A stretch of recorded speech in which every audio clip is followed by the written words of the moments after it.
Hello friends, সবাই কেমন আছো? আজকে আমি আরেকটা বিয়েবাড়ি মানে যেতে চলেছি। তো আমাদের আগের বছর কোনো বিয়েবাড়ি ছিল না, আর এবছর খুব ভাগ্যক্রমে 3টে বিয়েবাড়ি পড়েছে। জানি না আগে কার কার বিয়েবাড়ি এখনও রয়েছে। তো 3টে বিয়েবাড়ি গেল, একটা বান্ধবীর বিয়ে, একটা বন্ধুর বিয়ে, আর একটা হচ্ছে মায়ের রিলেটিভ। তো দেখো, এখানে আমি যাকে পুচকু বাচ্চাটাকে দেখাচ্ছি এটা হচ্ছে আমার দেওর। আর ওখানে আমি মাকে দেখালাম, এখানে আমি ওর মামার বাড়িতে চলে এসেছি। এবার ওখান থেকে আমরা বেরিয়ে পড়বো বিয়েবাড়ির উদ্দেশ্যে। দেখো আমরা মানে এন্ট্রি নিয়ে নিয়েছি, বিয়েবাড়ির গেট দেখা যাচ্ছে, দেখো লাইটিংগুলো। তো আমার পতিদেব সবসময় এগিয়ে এগিয়ে থাকবে, দেখো এগিয়ে এগিয়ে যাচ্ছে। আর একটা জিনিস মেয়েদের পাওয়ার থাকে, আমি এখানে বলছি যে সব সব বিয়েবাড়িতে ঠান্ডা হোক যাই হোক, মেয়েরা সোয়েটার কিন্তু পরে না, খুব ব্যতিক্রম সবাই পরে। কেউ কেউ পরে, কেউ কেউ পরে না। তো আমাদের একটু বেশি স্টাইল হয়ে গিয়েছিলো, সেই জন্য আমরা পরিনি। তো এবার দেখো আমরা খাবার স্টল ফল ফেলে দিয়ে সোজা এন্ট্রি নিচ্ছি ব্রাইডের কাছে। তো দেখো এখানে কনে কত সুন্দর লাগছে কনেকে। তো কনে দেখো সবার সাথে সেলফি তুলছে, সবাই এসে ফটো তুলছে। আর আমরাও গিয়ে আমাদের সাথে পরিচয় করিয়ে দিচ্ছিলো। তো এখানে যেটা হয়েছিল এটা আমাকে দেখাচ্ছিল যে দেখো আমাদের এটা বৌমা হয়। তো দেখাচ্ছিল। তো গোল বৈঠক বসেছে এখানে। তারপর আমরা সরাসরি চলে গেলাম কনের কাছে ফাঁক তালে।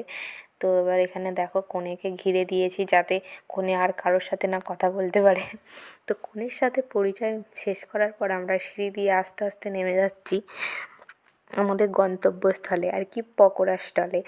তো দেখো এখানে মানে আমাদের যে বর আছে আজকের, তো বরের বন্ধুরা দেখো কত বন্ধু বরের আসছে, দেখো গাছ নিয়ে এসছে। দেখো আমার একটা আফসোস রয়ে যাবে, এই যে যে আমাদের বিয়েতে কেউ আর কি এরকম গাছ উপহার দেয়নি।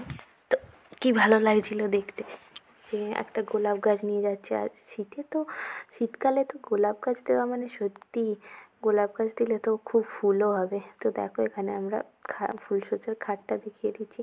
তারপর আমরা চলে যাব যেখানে পকোড়ার স্টল। তো দেখো এখানে আমার দেওর আর আমাদের উনি পকোড়া আর কফি নিয়ে দাঁড়িয়ে পড়েছে, খাচ্ছে। এখানে সবাই পকোড়া নেবে বলে ফোন জমা দিচ্ছিল আর কি। তো ফোন জমা দিয়ে পকোড়া নেবে। আমার অত কফি বা চা ভালো লাগে না, সেই জন্য আমি নিইনি। আর পকোড়ার তো এত ভিড় ছিল, সেই জন্য আমি পকোড়ার স্টলে যাইনি। লাস্টে দেখলাম ফাঁকা আছে, তখন একটা পকোড়ার প্লেট নিয়ে চলে এসেছি। তো এখানে দেখো আমি পকোড়া খাচ্ছিলাম। তারপরে এরা যেখানে গেল ফুচকা স্টল, কিন্তু আমি ফুচকা খাই না। দুর্ভাগ্যবশত আমি ফুচকা স্টলে ভিডিও করবো বলে দাঁড়িয়েছিলাম, ফুচকা আমি খাবো না। আমাকে বলছিল ফুচকা খাওয়ার জন্য, কিন্তু আমি বললাম না, একটা জল ছাড়া এমনি নিয়ে নেবো। বললো ঠিক আছে। তো তারপরে এখানে দেখো মা বললো আমিও খাবো। তো সেখানে মা এবার সরে সরে যেতে বলছে, জায়গা হচ্ছে না। তো দেখো ফুচকা দেওয়া স্টার্ট করে দিয়েছে, দেখো খালি কীরকম হাঁ করে করে ফুচকা খাচ্ছে। তারপরে দেখো আমাদের মা বলছে ওরে বাপ রে। তো আমি মায়ের ভিডিও করছি, দেখো মা কত বড় হাঁ করে ফুচকা খাচ্ছে। তারপরে এবার ফুচকা খাওয়া হয়ে গেলে এবার আমরা খেতে বসছি। মেনু কার্ডটা দেখিয়ে দিচ্ছি। তারপরে খেতে বসে পড়েছি।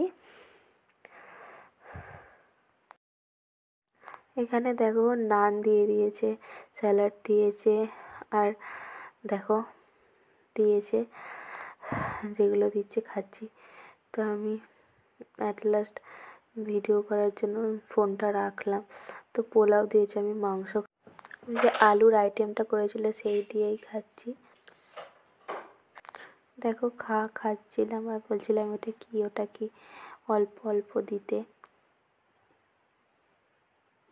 তো আমি ভিডিওটা ফাস্ট করে দিয়েছি কারণ অনেকটা বড় হয়ে যাচ্ছিলো। মাছ নিয়েছি কিন্তু মাছটাও খুব একটা ভালো লাগছিলো না, সেই জন্য মাছটাও ফেলে দিয়েছি।